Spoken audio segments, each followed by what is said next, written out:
Hai guys, thank you udah klik video ini. Jadi, aku mau ajak kalian bahas soal Nike Ardila dan konspirasinya. Untuk kalian mungkin ada yang belum tahu Nike Ardila ini siapa, jadi dia ini tuh artis legendaris di Indonesia yang konspirasinya sampai sekarang masih jadi salah satu konspirasi terbesar di Indonesia yang dianggap misterius soal akhir hayatnya tuh di usianya yang masih muda banget. Jadi di sini aku jelasin Nike Ardila ini siapa, gimana kisah perjalanan karir, dan kayak gimana akhir kisahnya yang memang membuat jutaan fansnya di seluruh Indonesia bahkan di luar negeri kaget dengan kematiannya. Yuk kita bahas. Nike Ardila lahir di Bandung dengan nama Raden Rara Nike Ratnadila Kusnadi, itu nama aslinya, dan dia tumbuh kembang di rumahnya yang ini yang ada di kota Bandung. Sejak kecil bahkan Nike Ardila ini udah mulai kelihatan dia suka nyanyi dan suaranya emang buat warga dan lingkungannya kagum karena suaranya yang emang bagus banget. Bahkan unik karena support positif dan kualitas suaranya yang juga memang bagus banget. Sejak SD Nike Ardila ini makin pede lagi nunjukin yang lagi-lagi dia ini berhasil ngebuat teman-teman sekolahnya bahkan gurunya juga kagum dengan suaranya. Bahkan di usianya yang masih SD, dia udah meraih penghargaan sebagai penyanyi cilik di level nasional karena juara Harapan Satu di acara TVRI dan juga juara di Festival Pop Singer HFMI. Sebagai penyanyi cilik yang mewakili provinsinya yaitu Provinsi Jawa Barat, karena prestasinya ini sejak usianya yang masih SD Nike Ardila ini udah mulai diincar beberapa manajemen musik yang akhirnya dia memilih salah satu manajemen musik yang mana dia sinilah mulai masuk industri musik nasional sebagai penyanyi cilik.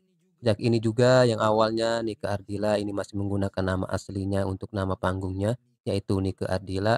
Akhirnya di tahun 1980-an sejak dia masuk ke manajemen musik, nama panggungnya pun diganti jadi Nike Astria, karena Nike Ardila ini memang mengidolakan penyanyi rock yang udah legendaris di tahun yang bernama Nike Astria.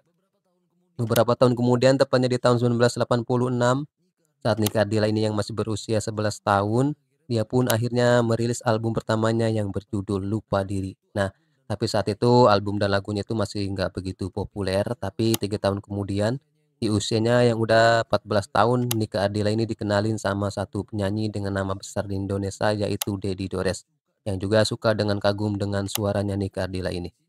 Dari sinilah dia mulai gabung dengan beberapa proyeknya Deddy Dores. Dari proyek ini pun mereka sampai merilis satu album.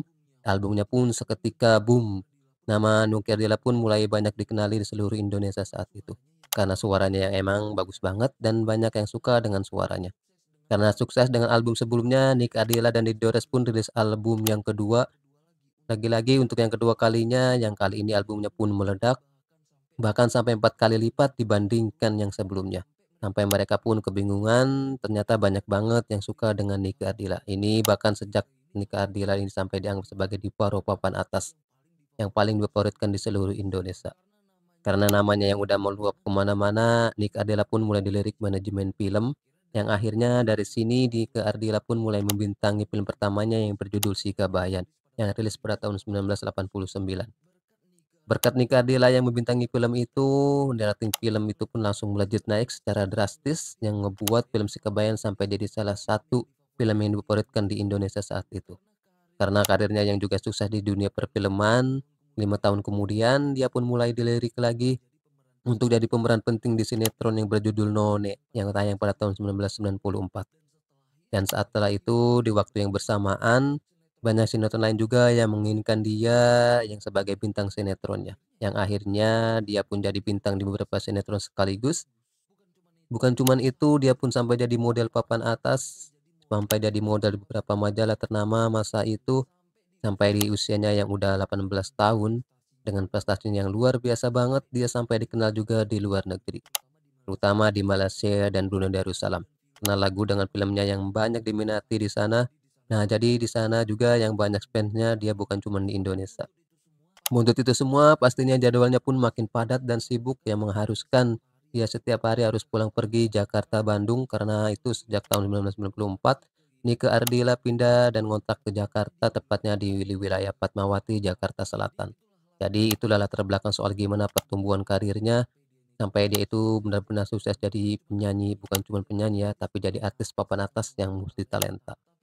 Tapi itu semua sebelum kejadian naas yang menimpa Nike Ardila, ini tepatnya di tanggal 19 Maret 1995. yang membuat seluruh fansnya berduka, bahkan sampai ngebuat Indonesia gempar. Nah, jadi langsung aja kita masuk ke kronologi. 2 hari sebelum kejadian, tepatnya di hari Jumat tanggal 17 Maret 1995, Diagi Radila itu masih sempat syuting sinetron Trauma Marissa 2 selama 10 jam nonstop di daerah Lenteng Agung dan di Pasar Minggu yang ada di Jakarta Selatan. Setelah syuting yang udah di jam 2 pagi, dia mulai ke rumah kontrakannya. Sampai rumah dengan kondisi dia yang udah lelah banget. Dia masih sempat nerima tamu karena banyak teman-temannya yang datang main ke rumahnya, termasuk Melly Goeslaw. Karena dulunya mereka ini memang temenan ya. Nih ada saya fotonya. Oke, kita lanjut. Menjelang subuh, teman-temannya pun pada pamit pulang. Jadi di rumah tinggal Nike Ardila dan satu temannya yang bernama Nona. Karena Nona niatnya emang mau nginep di situ, nemenin Nike Ardila. Tapi malam itu mereka malah nonton film Cinderella sampai jam 6 pagi. Setelah itu Nike Ardila pun langsung tidur, tapi cuma 2 jam aja. Karena jam 8 paginya Nike Ardila ini tuh harus bangun lagi. Karena ada jadwal syuting sinetron Warisan 2 di daerah Bogor.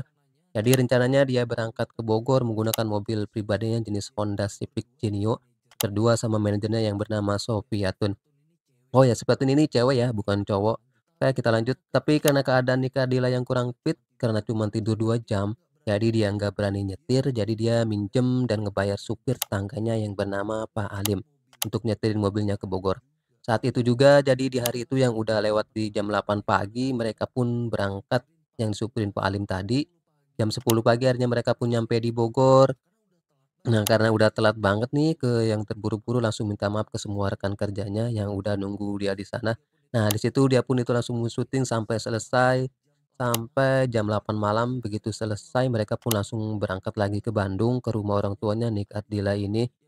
Yang mana perjalanan ini mereka ini masih diantar Pak Alim tadi ya. Selama di perjalanan menurut pengakuan si Atun ini, kalau Nika Ardila di mobil itu nggak tidur tuh sepanjang jalan, cuman diem aja karena lemes. Di jam 11 malam mereka pun akhirnya nyampe di rumah orang tuanya Nika Ardila ini yang langsung disambut ibunya yang emang udah nunggu mereka nyampe. Begitu ketemu ibunya, yang anehnya nih ya Nika Ardila dengan keadaan tubuhnya yang udah lelah banget tiba-tiba minta maaf ke ibunya. Dia minta ibunya untuk mendoakan dia supaya sehat-sehat terus. Bahkan sampai minta maaf ke ibunya kalau dia ada salah. Jadi ini semacam pertanda sebuah perpisahan. Tapi awalnya ibunya cuma nganggap mungkin ya itu kondisi tubuhnya yang lelah ditambah mungkin ada rasa kangen ke ibunya. Karena memang mereka udah lama nggak ketemu gitu loh, yang terlalu sibuk di Jakarta. Tapi dia di rumah ibunya cuma istirahat sebentar aja, itu pun cuma duduk dan rebahan sekitar 30 menitan lah. Karena setelah itu dia dan si Atun yang cuman berdua itu harus hadir lagi di acara ulang tahun majalah yang dia bintangin, yang mana acaranya itu di klub malam yang ada di Bandung yang bernama Studio karena cuma mereka berdua yang pergi. Jadi yang nyetir saat itu Nik Ardila ini, sedang Pak Alim si supirnya tadi istirahat di rumah orang tuanya Nik Ardila. Karena besok dia itu harus nyetir ke Bogor nganter mereka. Jadi malam itu mereka berdua pun berangkat, tapi pas mau berangkat, temen dari majalah itu nelpon Nika Ardila nyuruh untuk datang ke Hotel Jayakarya dulu, niatnya untuk berangkat bareng. Jadi mereka pun ke hotel dulu, setelah itu dengan rombongan 3 mobil barulah mereka berangkat ke Studio Is, tempat acaranya. Di sana Nika Ardila ini sempat ketemu sama teman-temannya, sama artis yang emang kebanyakan mereka itu banyak minum-minum, sedangkan Kak Tila sama sekali nggak minum minuman, dia hanya cuman pesan jus, duduk aja sampai jam 3 pagi acaranya pun selesai. Yang mana ini udah memasuki tanggal 19 Maret, tepatnya di hari Minggu. Yang mana ini hari naas nih Kak Ardila, ini yang saat itu keadaan tubuhnya yang memang lelah banget karena dia cuma tidur 2 jam, itu pun pas dia di Jakarta. Jadi sampai di sini dia sampai sekali masih belum tidur sejak tanggal 17. Nah, pas mereka mau balik di jam 3 pagi, Nike Ardila ini tuh baru sadar ban depan mobilnya yang bagian kiri tuh kurang angin.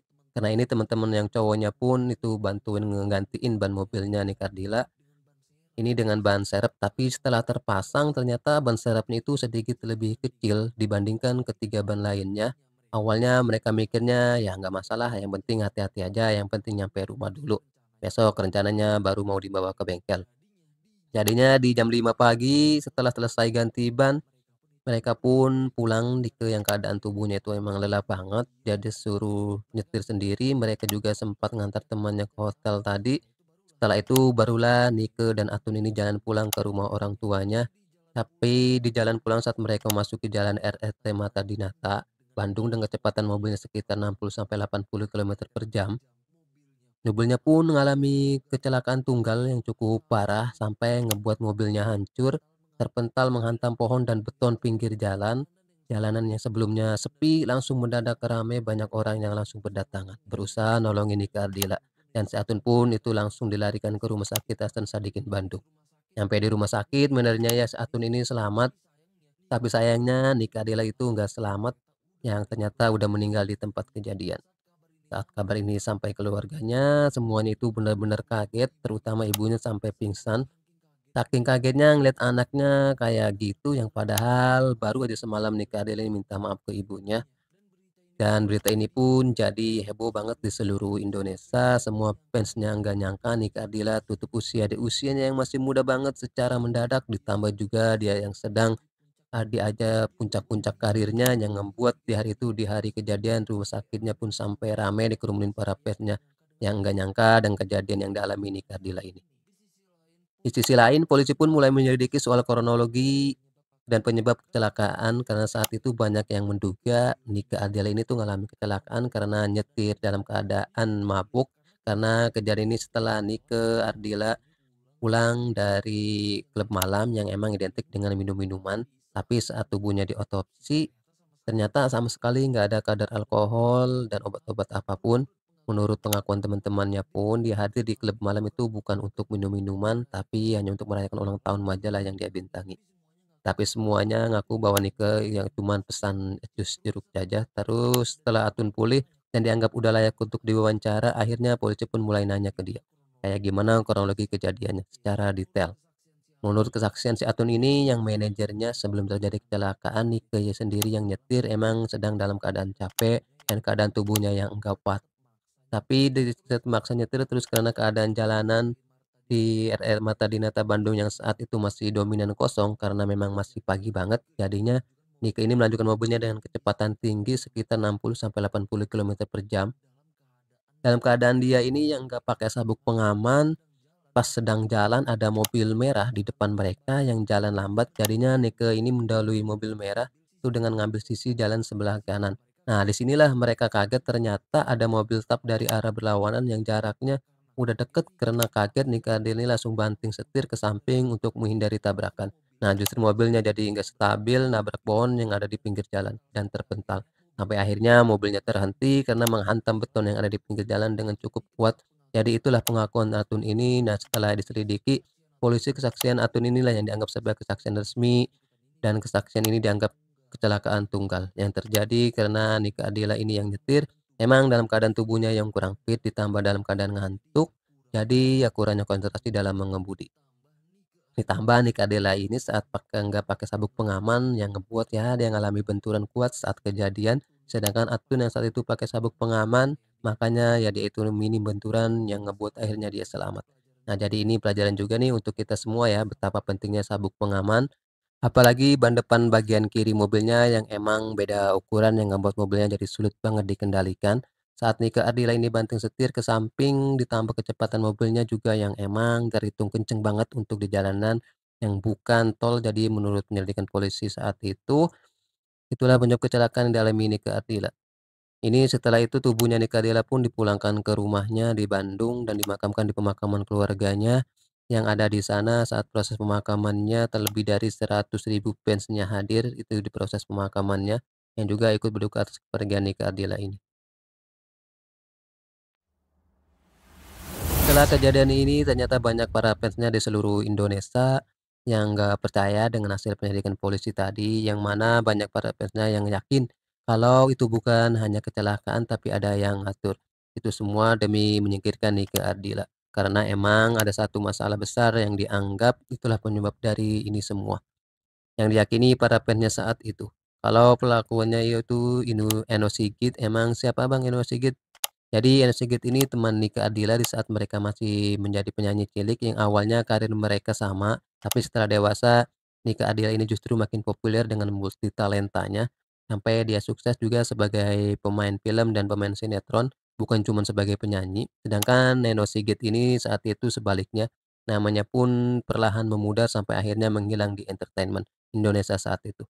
Terus setelah dewasa mereka berdua yang awalnya sahabatan Nah, hubungannya jadi rumit karena ternyata mereka berdua itu suka dengan cowok yang sama, yaitu seorang perwira angkatan udara yang bernama Tommy Nasution. Karena inilah persahabatan mereka jadi rumit dan permusuhan pun dimulai di antara mereka berdua. Terus gimana caranya? Kok bisa Eno Sigit ini ngatur ini semua? Karena Eno ini cucunya Soeharto, yang saat itu Soeharto masih menjabat sebagai Presiden Indonesia, ditambah Eno ini juga berasal dari keluarga cendana. Yang mana ini keluarga yang sangat-sangat dihormati dan juga disegani, jadi banyak yang percaya dialah yang ngatur ini semua. Dengan menggunakan kekuasaan kakeknya yang sebagai presiden di masa itu, karena ada teori yang memperkuat dugaan ini, yaitu dari pengakuan saksi yang ada di sekitar jalanan, yang ngelihat secara langsung saat mobilnya Nike Ardila ini mengalami kecelakaan, yang mana pengakuan saksi ini katanya yang sebenarnya itu bukan kecelakaan tunggal, tetapi mobil head-top merah yang jalan lambat dengan sengaja nyerempet mobilnya Nike Ardila. Saat Nike ini berusaha mendahului, yang ngebuat mobilnya jadi nggak stabil dan menghantam pohonan beton di pinggir jalan. Dan saksi itu juga sempat ngelihat supir mobil head-top merah itu, yang mana supirnya itu berambut cepak dan berbadan tegap kayak tentara. Kesaksian orang-orang yang ada di sana semuanya kayak gitu. Apalagi teori ini diperkuat dengan adanya kerusakan parah di sebelah mobilnya Nike Ardila ini yang katanya ya itu bekas diserempet. Gimana menurut kalian? Padahal dia mendahului, kalau dia emang mendahului, mobil Harto Merah itu di sebelah kiri mobilnya kan. Nah, sedangkan ini lihat di sini, kerusakan mobil samping itu sebelah kanan. Kok nggak masuk akal ya menurut kalian teori konspirasinya? Tapi itulah konspirasi yang dipercaya para fansnya saat itu, yang emang konspirasi dan tuduhannya ini mengarah ke Indonesia sampai ya ini memang klarifikasi sebuah wawancara media yang bilang kalau pelakunya bukan dia, tapi karena klarifikasinya itu justru para fansnya makin percaya dengan konspirasi ini. Karena kalau emang itu hanya konspirasi ya harusnya Eno ini nggak klarifikasi apapun. Ya juga sih. Gimana nih menurut kalian soal konspirasinya yang bahkan sampai sekarang ya masih banyak orang-orang yang percaya dengan konspirasi ini, tapi apapun itu cuman konspirasi alias hanya sebatas dugaan. Apalagi yang konspirasi ini menurut aku lemah banget karena ya nggak ada bukti valid dari saksi yang ngelihat itu, bahkan namanya pun nggak ada. Kalau emang dia mengaku ngelihat kayak gitu ya kenapa nggak sebut namanya ya?